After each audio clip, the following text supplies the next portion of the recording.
Alexander Barr created this adventure cartoon. He's an award-winning animator.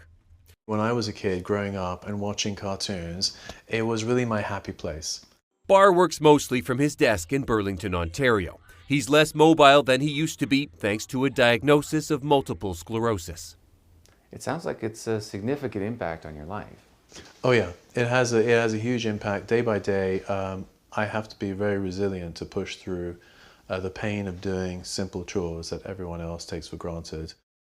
The disease attacks his nerves, so his muscles don't properly help his blood return from his legs.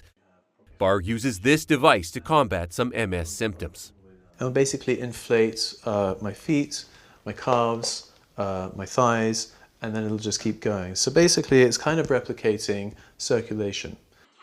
MS is a progressive disease. There is no cure. Hope makes you positive. You know, it's the hope that you're ultimately, there will be a solution. And one day, hope came in the form of this video. Characterized by flaccid tail and completely paralyzed hind limbs. That's a mouse whose nerves had been artificially damaged, just like with MS. Then, after 42 days of treatment, the mouse regained the use of its limbs. After a couple more days, the mouse appears to recover completely.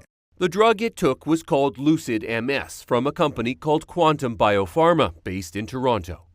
Watching that video must have been an inspiration. It was incredible.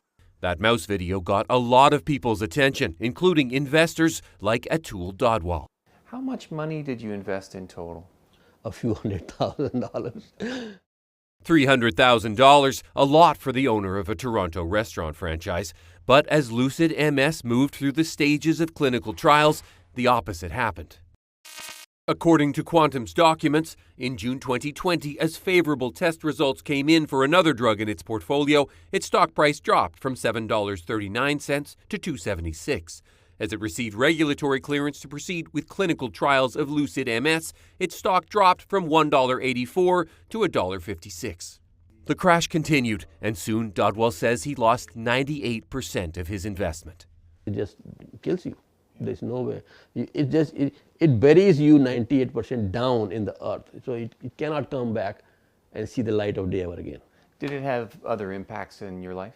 Of course. I mean, you lose your health. Your health is not the same anymore. Did that make sense to you, knowing that they are looking at a very promising technology, but the shares are somehow dropping?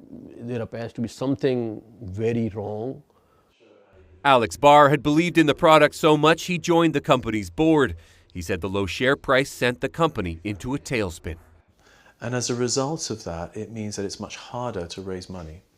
And if they can't raise money, they can't do the trials to prove that the research works for people like me.